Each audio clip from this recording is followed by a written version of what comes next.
알고 계시라고 부연으로 말씀을 드립니다. 오늘 말씀의 제목이 저의 믿음 없음을 도와주소서라고 하는 말씀의 제목인데요, 믿음에 관해서 오늘 좀 같이 함께 묵상하고 말씀을 나누고자 합니다. 기독교, 특별히 개신교에서 말하는 믿음은 잘 들어보셨으면 좋겠어요. 개신교에서 말하는 믿음이라 하는 것은 단순한 지적인 동의 또는 그 순간 감정적인 확신, 이것을 넘어섭니다. 믿음은 하나님과의 관계 속에서 살아가는 하나님에 대한 신뢰를 뜻합니다.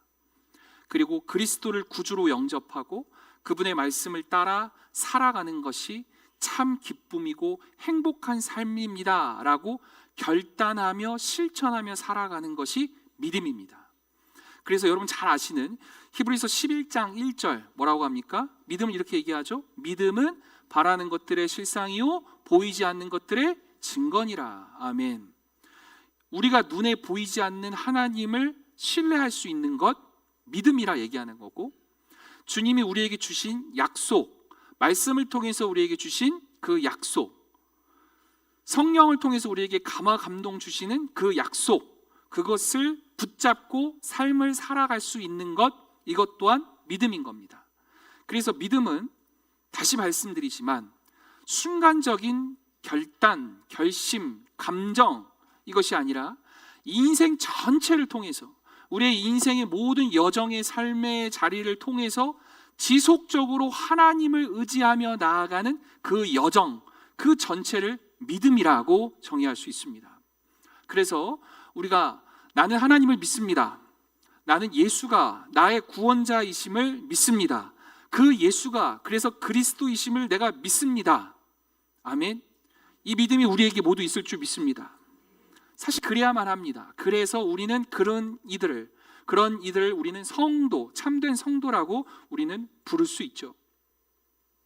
이 믿음이 내가 세례받기 위해서 또는 구원을 받기 위한 어쩔 수 없는 선택으로 내가 머리로만 동의하는 그 믿음으로만 머물고 있지는 않은가 한번 생각해 볼 필요가 있다는 겁니다.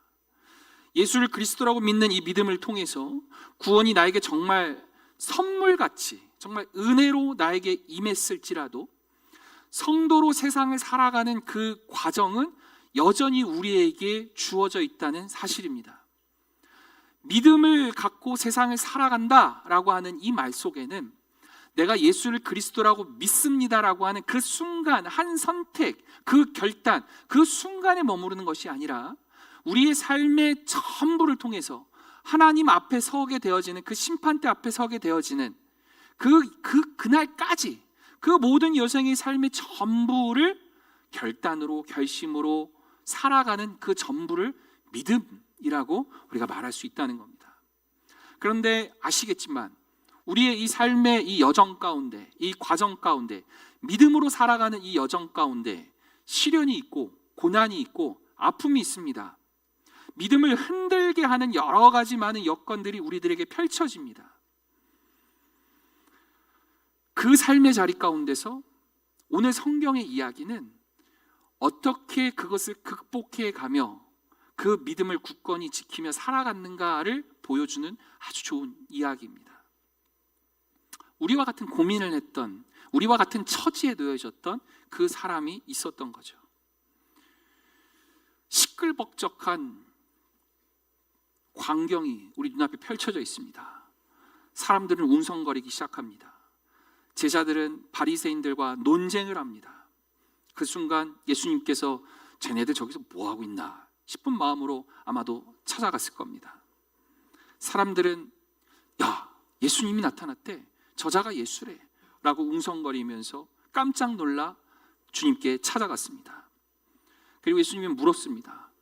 너희들 왜 저들과 싸우고 논쟁하고 있느냐? 그때 바로 그 순간 예수님과 제자들 사이에 한 남성이, 한 아버지가 아주 긴박한 목소리로 찾아왔습니다. 그리고 말했습니다. 선생님, 제 아들을 좀 도와주십시오. 제 아이가 말을 못하고 있습니다. 귀신에 사로잡혀 있습니다.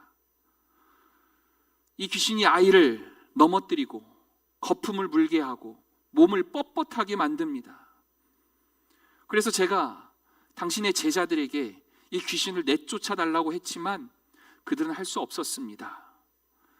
예수님 안타까운 눈빛으로 바라보며 믿음이 없는 세대여, 내가 언제까지 너희 곁에 있어야 되느냐, 아이를 내게 데려와라 라고 주님은 말씀하시죠. 아빠는 급히 아이를 예수님 앞으로 데려옵니다. 그런데 그때 갑자기 귀신이 아이를 강하게 뒤흔듭니다. 아이는 예수님 앞에서 땅에 쓰러졌습니다. 그리고 거품을 불고 몸부림을 칩니다. 아버지는 두려운 눈빛으로 예수님 바라보고 말합니다. 예수님, 혹시 가능하다면 이 아이 좀 살려주세요. 그 순간 예수님이 말씀하시죠. 아주 단호하게 얘기합니다. 할 수 있으면이 무슨 말입니까? 믿는 사람은 모든 것을 할 수 있습니다. 주님이 그 아이의 아버지에게 이야기를 하시죠. 아버지는 순간 자신의 부족한 믿음을 깨닫고 그리고 울먹이며 말합니다. 주님, 내가 주님을 믿습니다. 믿음 없는 나를 도와주십시오 라고 이야기합니다. 오늘 우리가 살펴본 본문의 이야기입니다. 우리가 이 말씀의 본문의 이 이야기는 이 아버지의 이 믿음 없음 또는 예수님을 찾고 예수님 앞에 도와주십시오 간절히 외치는 그 믿음의 어떠한 모습, 여러 가지 이야기할 수 있겠습니다만 저는 오늘 이 말씀에 좀 집중해 보고 싶은 건 바로 이 마지막 구절입니다. 내가 믿습니다. 믿음 없는 나를 도와주십시오. 이 아버지의 고백은 단순히 예수님의 능력을 인정하는 것에 멈추는 것이 아니었습니다. 내가 믿습니다 라고 하는 그 말 한마디는 내가 주님께서 이 아이를 고쳐주실 것을 나는 믿습니다 라고 하는 확신에 찬 믿음이었기도 했겠지만, 그러나 또 한편 믿음 없는 나를 도와주십시오 라고 하는 두 번째의 이 외침은 당신은 위대한 선지자고 예언자고 하나님의 아들이지만, 그래서 그 주님의 능력이 있음을 내가 믿지만, 그러나 때때로 이따금씩 주님을 온전히 신뢰하지 못하는 나는 너무나 잘 압니다. 그래서 흔들릴 때도 있습니다. 때때로 넘어질 때도 있습니다.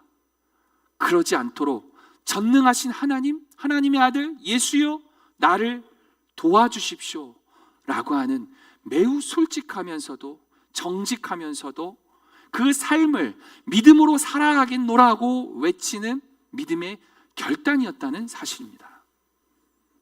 저는 오늘 이 말씀이 오늘 우리들에게 너무나 중요한 믿음으로 살아가는 사람들에게 있어야 할 태도와 자세라고 생각합니다. 왜 그럴까요? 우리는 하나님을 다 믿어요. 아멘.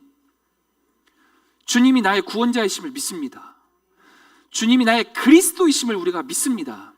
나의 처한 상황과 나의 어떠한 모든 이 배경 가운데서도 하나님은 나를 사랑하셔서 가장 좋은 길로 이끌어 가심, 나의 영혼, 나의 영생을 나에게 허락해 주셨다라고 하는 믿음, 이것이 우리에게 있습니다. 그러나 우리들의 삶의 자리 가운데서 내가 가장 아끼고 사랑하는 이 아이가 아파, 정말 이 귀신 들려 이 악령이 사로잡혀 정말 이 어처구니 없는 상황 가운데 놓여져 있는 이 상황 가운데 놓여졌을 때 우리의 믿음이 흔들린다는 거예요. 예수님이 바로 앞에 있지만 하나님 도와주십시오 라고 말할 수 있겠지만 그 시간이 또 지나가게 되어지면, 그래서 주님의 능력이 나타나서 우리가 해결받음에 대한 구원이 우리에게 있을 수 있겠지만 그 시간이 또 지나가고 나면 언제 그랬냐는 듯이 또 하나님을 하나님으로서 인정치 못하고 살아가는 믿음의 흔들림이 우리에게도 여전히 있다는 것이죠.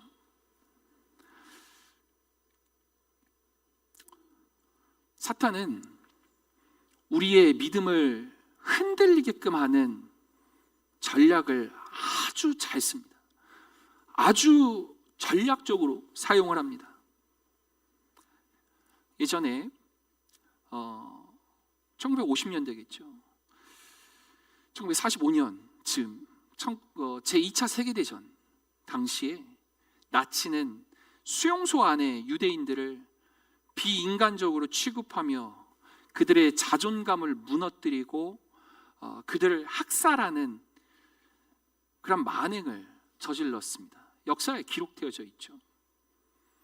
그 제2차 세계대전 당시에 나치군이 유대인들을 학살했다는 숫자가 대략 600만 명이라고 합니다. 사람을 죽이는데 600만 명을 죽인 거예요. 뭐 그랬구나 싶겠지만 어마어마한 숫자죠. 잘 생각해 보면 사람들이 동물을 잡아서 먹죠. 그러나 600만이라는 숫자 앞에서 우리는 잔인하다 또는 너무하다라고 싶은 마음이 우리에게 있습니다만, 심지어 600만이라고 하는 숫자를 죄 없는 사람을 그것도 잡아다가 죽인다라고 하는 건 그건 사람이 사람으로서 할 짓이 아니었습니다. 그래서 실제로 그 사람을 죽이는 그 최전선에 놓여져 있는 나치 군인이지만 그 최전선에 놓인 그 사람들에게서는 늘 마음에 짐이 있었어요. 아픔이 있었어요. 힘듦이 있었어요. 그것을 잘 알고 있었던 나치 수뇌부들은 어떤 전략을 썼냐면, 유대인들이 있었던 그 수용소 안에 화장실을 많이 만들지 않았습니다. 몇 개의 화장실만 만들어 놨어요. 그러면 무수히 많은 사람들이 화장실을 다 이용할 수 없으니까 그 수용소 안에는 무엇이 차겠습니까? 오물이 찰 수밖에 없는 거예요. 똥냄새와 오줌과 배설물들이 수용소 안에 먹고 마시고 살아가야 되는 그 수용소 안에서 똥과 오줌이, 그 오물들이 가득 차게 되어집니다. 그 모습을 바라보고 있는 최전선에 놓여져 있는 군인들은 이제 이렇게 생각합니다. 저들은 사람이 아니구나. 소돼지와 같은 짐승이구나. 그래서 그들은 죄의식 없이 사람들을 죽일 수 있게끔 마음들을 그렇게 움직였었던 전략들을 썼던 거죠. 그런데 그 와중에 살아남았었던 사람이 있었습니다. 유대인들에게 아침마다 하루에 한 컵, 아침에 미지근한 물, 사실은 커피라고 해서 주는 물이었는데 커피인지 물인지조차 너무 희미해서 그 미지근한 물 한 컵씩을 모든 수용자들에게 다 전해줬었대요. 그 물 한 컵을 받으면 대부분의 사람들은 살아야 하니까 마셔야 되겠다 생각하고 야금야금 한 컵씩을 다 마셨습니다. 그런데 이 사람은 그 물 한 컵을 절반은 마시되 절반은 마시지 않았습니다. 그 절반의 물을 가지고 이를 닦고 세수를 했습니다. 참 놀라운 사실은 그러한 모습 가운데 그 모습을 지켜보고 그리고 그러한 삶의 태도로 살아갔었던 그를 나치 군인들은 그를 함부로 대하지 않았습니다. 인간의 존엄성을 지키고 살아가는 사람을 인간으로 취급할 수밖에 없었던 상황이었던 거죠. 저는 그 물 한 컵에서 물의 절반을 비우면서까지 얼굴을 씻고 이를 닦고 최소한의 인간의 존엄성을 지키며 살아갔었던 그가, 저는 이렇게 외쳤다고 생각합니다. 나는 돼지가 아니다. 나는 소가 아니다. 나는 인간이다. 나는 하나님의 자녀다. 그래서 그 고백으로 살아가는 사람을 나치군도 함부로 할 수 없었다라고 저는 생각합니다. 우리도 믿음을 지키는 과정에서 어려움을 만납니다. 전능하신 하나님, 나의 구원자, 그 하나님을 믿고 살아갑니다. 그 삶을 살아가는 과정 가운데서 어려움을 만나기도 합니다. 시험과 고난이 닥쳐올 때 우리는 하나님 자녀라는 사실을 우리는 붙들어야만 합니다. 내가 하나님의 자녀고 하나님의 작품이고 하나님의 귀한 사람이라고 하는 그 인식이 그에게 있을 때 물의 절반을 써가면서까지 그 존엄성을 지킬 수 있는 힘이 그에게 있었던 것처럼 우리들에게 있어야 할 첫 번째의 믿음은 하나님의 자녀라고 하는 믿음입니다. 그 믿음이 우리는 세상을 살아갈 수 있게끔 해주는 굉장히 강력한 힘이 되어집니다. 세상에 있는 사람들은 우리를 뒤흔듭니다. 너 돈 없어. 너 가난해. 너 힘도 없어. 네가 가진 게 뭐니?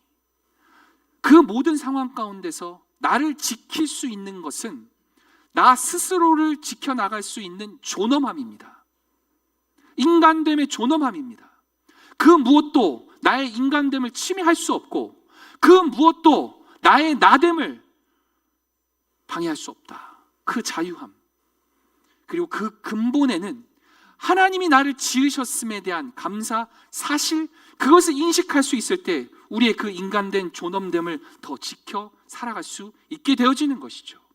더 나아가서 저 사람도 하나님이 지으신 피조물, 하나님의 사람, 하나님의 자녀다라고 하는 인식이 우리에게 있을 때 우리는 함부로 사람에게 대할 수 없게 되어집니다. 함부로 무시할 수 없게 되어지는 것이죠. 우리의 믿음의 여정의 삶의 자리 가운데서 고난 가운데 흔들릴 때 계속해서 고백할 수 있었으면 좋겠습니다. 나는 하나님의 자녀입니다. 나는 하나님의 백성입니다. 그래서 하나님의 고귀한 작품으로서 이 세상을 내가 살아갑니다. 그 무엇도 나를 핍박하고 그 무엇도 나를 욕하고 나를 비하하게 할 수 있는 그 무엇이 또 없다라고 하는 그 힘으로 이 세상을 용기 있게 살아갈 수 있는 우리 모두가 되어질 수 있기를 주님의 이름으로 축복합니다. 그런데 여기서 우리의 모든 것들이 마무리되면 좋겠지만 우리의 믿음 없음을 우리가 나아가게 경험되어지는 때가 언제냐면 그 흔들림에 있을 때, 그 수용소에 있게 되어질 대부분의 많은 사람들이 그 인간됨의 존엄을 지키지 못하고 그 믿음이 흔들리고 쓰러지고 살아갔었던 그 무수히 많은 사람들처럼 사실 우리들도 어려움과 고난 가운데 우리의 믿음이 흔들린다는 사실이에요. 저는 바로 이때 오늘 이 남자가 아들을 바라보면서, 이 병들어 있는 귀신 들린 이 아들을 바라보면서 하나님 도와주십시오. 하나님께서 이끄심을, 하나님께서 이 모든 것을 치유하실 것임을 나는 믿습니다. 나는 믿습니다. 그리고 나서 한 이 말에 우리가 조금 더 집중했으면 좋겠어요. 하나님, 내가 믿음이 있긴 있지만, 하나님을 나의 구원자라고 믿긴 믿지만, 하나님 이 땅음씩 흔들리고 넘어지는 이 상황 주님께서 다 아시는 줄 믿습니다. 이 믿음 없음을 주님 도와주십시오 라고 하는 간구의 기도가 우리에게 꼭 있었으면 좋겠습니다. 이 기도가 왜 참 솔직하면서도 위대한 기도가 되어지는 줄 아십니까? 나의 연약함을 솔직히 주님 앞에 드러낼 수 있는 기도이기 때문에 그렇습니다. 우리는 강하고 싶어 합니다. 사람 앞에서도 강하고 싶고 그 누구에게도 약한 모습을 보이고 싶지 않습니다. 심지어 가족에게도, 아내에게도, 남편에게도, 자녀에게도 우리의 연약함을 드러내고 싶지 않습니다. 왜요? 약한 것은 능력 없는 것이기 때문에 그래요. 약한 것은 그 사람이 능력도 없고 그 사람이 갖고 있는 그 모든 것들이 부족하다고 여겨지는 그 모든 관습과 이 세상의 시각이 우리에게 있어서 너무나 강력하게 비춰지는 현실이기 때문에 그렇습니다. 그러나 그 현실의 그 상황 가운데서 우리가 믿는 바 나의 연약함마저도 하나님께서 품어 안아주시고 사랑하시고 그 작고 연약한 것을 들어 주님의 영광 받아시는데, 주님의 영광 올리는데 주님께서 사용하실 것이라는 그 믿음 우리가 있기에 우리는 고백할 수 있다는 겁니다. 하나님, 나의 믿음 없음을, 내가 이따금씩 흔들리는 이 연약함마저 주님 받아보시고 그리고 아시고 주님 이것을 회복시키시고 도와주시옵소서. 이 기도가 우리에게 있었으면 좋겠습니다. 저에게 기도의 제목 하나가 있습니다. 이 기도의 제목을 한 가지 나누고자 합니다. 저는 목사죠. 그래서 저는 목사이기에 믿음의 확신을 가지고 자신 있게 이 세상을 살아가야 된다.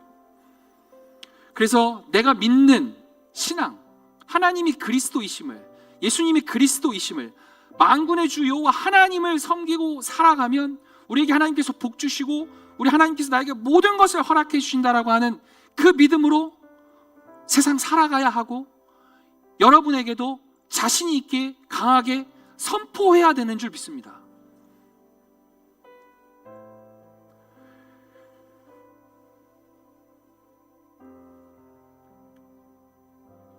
목사로서 살아감에 있어서 이 믿음은 정말 중요할 것 같아요. 내가 먼저 하나님을 경험하고 내가 고난 가운데 놓여졌을 때도 다시 일으켜 세우시는 하나님을 경험했기에, 성도 여러분, 일어나십시오. 주저앉아 있지 마십시오. 실망하지 마십시오. 하나님의 능력을 바라보고 그 믿음으로 일어납시다. 선포할 수 있어야 된다고 생각합니다. 그렇게 선포할 수 있어야 된다고 생각합니다. 그것이 목사가 해야 할 일이라고 생각합니다. 그런데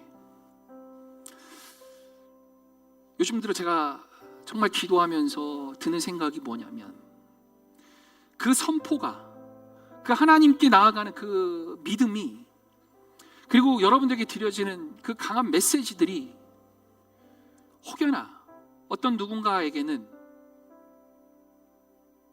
영적 교만으로 비춰지진 않을까,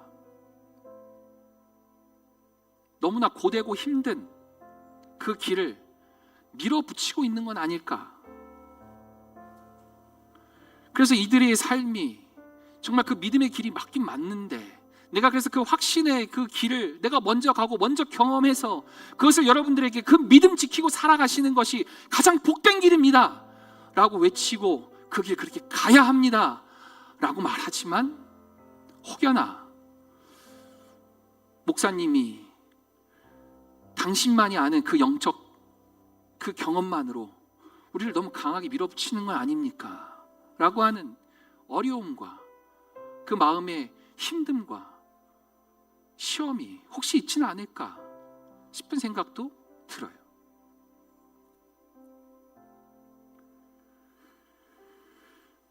목사는 또 한편으로 구도자의 삶을 살아갈 수 있어야 된다고 생각합니다. 그것은 말씀으로, 삶으로, 여러분 따라오십시오. 여러분, 예수님께서 가르쳐 주신 길은 이 믿음의 길입니다. 따라오십시오. 선포하고 전도하며 살아가는 삶도 나에게 있겠지만, 또 한편으로는 구도자, 길을 찾는 사람, 그 길, 하나님, 이 길이 진짜 맞습니까? 끊임없이 기도하고 끊임없이 찾으며, 하나님, 이 길을 정말 나에게 맡겨주신 이 양떼를 이 길로 인도하며 사는 것이 정말 맞습니까? 끊임없이 겸손히 기도하며 하나님 앞에 무릎 꿇고 살아갈 수 있는 사람, 저는 이것 또한 목사의 삶이라고 생각합니다. 그래서 저는 하나님께 기도하는 거예요. 제가 살아가는 삶이 구도자의 삶이 되어지게 하여 주옵소서. 내 삶이 예언자의 삶, 선포자의 삶, 또한 되게 하여 주옵소서. 그래서 저는 이 둘 사이 그 즈음 어느에서 저는 이 길을 살아가고 싶습니다. 하나님을 먼저 경험했고 하나님의 뜨거운 사랑을 먼저 경험하고 하나님의 살려주심을 경험했기에 이 길이 맞아요. 성도 여러분, 우리 이 길 가야 합니다. 이것이 하나님께서 원하시는 길입니다. 그 길을 믿기에 선포할 수 있는 믿음 또한 저에게 있어야 할 겁니다. 저는 이거 포기하지 않으렵니다. 그러나 또 한편으론 그 길을 끊임없이 구하면서 끊임없이 기도하면서 끊임없이 찾으며 하나님, 그러나 때때로 나도 흔들릴 때가 있어요. 하나님, 저 목사를 불렀지만 저도 때때로 흔들릴 때가 있어요. 하나님, 이 길이 진짜 맞습니까? 그런데 왜 하나님, 왜 이렇게 우리가 풀려지지 않는 이 현실 가운데 정말 이 길이 맞는 겁니까? 왜 우리에게 이런 고난이 있습니까? 왜 우리에게 이런 어려움이 있는 겁니까? 하나님, 하나님께서 복 주신다 하셨고 하나님께서 이 길 풀어주신다 하셨고 그래서 담대히 선포하며 나아가는데 왜 풀려지지 않습니까? 왜 하나님께서 우리에게 가장 좋은 걸 주신다고 하셨는데 왜 우리에게 아직도 여전히 풀려지지 않는 고난과 어려움이 있습니까? 기도하며 나아가는, 그래서 그 길을 끊임없이 확인하며 하나님의 말씀에 천착하며 하나님의 뜻을 구하며 살아가는 겸손한 구도자의 삶, 그 기도가 우리에게도 필요하다는 겁니다. 저는 그렇게 살아가고 싶고, 그래서 끊임없이 반복되어지고 끊임없이 주님께서 주시는 그 믿음의 확신의 길을 내가 살아가고 싶다는 겁니다. 저는 이 기도가 오늘 우리 모두에게 있었으면 좋겠습니다. 이 기도를 함께 공유하고 싶습니다. 우리가 믿음이 있어요. 우리가 믿음이 있어요. 하나님은 위대하시다. 하나님은 선하시다. 하나님은 구원자이시다. 하나님은 능력이 있는 분이시다. 이 믿음은 있어요. 그러나 그 믿음을 가지고 이 삶의 자리 가운데서, 여러분들 구체적인 삶의 자리 가운데서 고난이 있고 어려움이 있을 때 흔들리는 그 상황 가운데서도, 그 모든 상황 가운데서도 진실되게 나는 하나님의 자녀임을 다시 한번 떠올리며 나의 나됨을 하나님 앞에 고백하며, 하나님, 흔들립니다. 부족합니다. 지금 이 여건으로 하여금, 이 상황으로 하여금 내가 너무나 흔들리고 있습니다. 저의 믿음 없음을 주님 도와주시옵소서. 이 간절한 기도가 우리에게 있었으면 좋겠습니다. 함께 기도하고 함께 하나님 앞에 간절히 소망하고 기도하는 그 기도 가운데서 하나님께서 역사하실 줄 믿습니다. 우리 한 분 한 분은 너무나 아파하고 힘들어하는 가정이 있잖아요. 힘들어하는 우리 성도들이 있잖아요. 목사로서 저는 담대히 얘기하는 거예요. 힘드시죠? 아프죠? 어렵죠? 우리의 모든 상황과 여건이 참 힘들죠? 그러나 그럼에도 불구하고 우리가 힘냈으면 좋겠습니다. 아니, 힘을 내야만 합니다. 우리가 이 자리에 머물러 있으면 안 됩니다. 우리의 모든 소망은 하나님께 있습니다. 어려움 가운데서도 여러분 일어나셔야만 합니다. 어려움 가운데서도 무릎에 힘을 주고 허리를 펴고 고개를 들고 하늘을 바라보셔야만 합니다. 저는 이렇게 외칩니다. 이렇게 선포합니다. 그러면서도 우리는 이 한켠에 있는 구도자의 삶을 놓쳐서는 안 된다는 거예요. 그럼에도 불구하고 이따금씩 흔들리는 그 상황 가운데서도 하나님, 여전히 나의 믿음이 흔들리네요. 하나님, 내가 이렇게 연약하네요. 솔직하고 정직하게 기도의 자리를 찾고 하나님의 뜻을 구하며 도와주십시오. 주님만이 나의 빛이요 나의 길이요, 주님만이 나의 구원이시오, 주님만이 나의 능력자 되시고 주님만이 이 모든 것을 풀어주시는 나의 구원자이십니다 라는 기도로 우리가 이 믿음의 여정을 살아가야 된다는 것입니다. 저는 그렇게 살아가고 싶습니다. 그래서 누군가가 김교민 목사를 목자로 함께 신앙생활을 한다라고 할 때 저는 성도들이 김교민 목사의 뒷모습을 바라볼 수 있었으면 좋겠습니다. 기도하는 자의 모습, 겸손히 늘 하나님의 뜻을 구하며 하루하루의 삶을 그 주님의 뜻을 찾고 걸어가고 있는 그 뒷모습을 나는 우리 성도들이 보았으면 좋겠다 하는 게 저의 기도의 제목입니다. 사랑하는 성도 여러분, 힘들죠. 어려움 가운데 놓여져 있는 분들 많죠.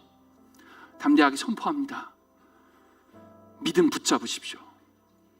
어려움 가운데 있는 여러분, 그 가운데서 하나님 붙잡으십시오. 세상 것 붙잡지 마십시오. 돈 의지하지 마십시오. 하나님 의지하십시오. 사람 의지하지 마십시오. 하나님 의지하십시오. 이따금씩 그 주님의 음성 들려지지 않을 때, 이 길이 정말 맞나 싶을 때, 바로 그럴 때 우리는 또다시 기도해야 합니다. 그것이 바로 오늘 이 아버지의 마음, 아들이 아파하고 정말 사랑하는 이 아들이 아파하고 있는 이 상황 가운데서 하나님께서 치유하실 것을 믿습니다만, 그럼에도 불구하고 하나님, 내 믿음이 흔들리네요. 저의 이 모든 상황까지도 주님 도와주시옵소서. 저의 이 흔들리는 믿음마저도 주님 도와주시옵소서. 이 간절한 기도가 우리 모두에게 있기를 주님의 이름으로 축복합니다. 이 시간 우리 함께 찬양하며 이 시간 나아갔으면 좋겠어요. 목마른 사슴이 시냇물을 찾듯이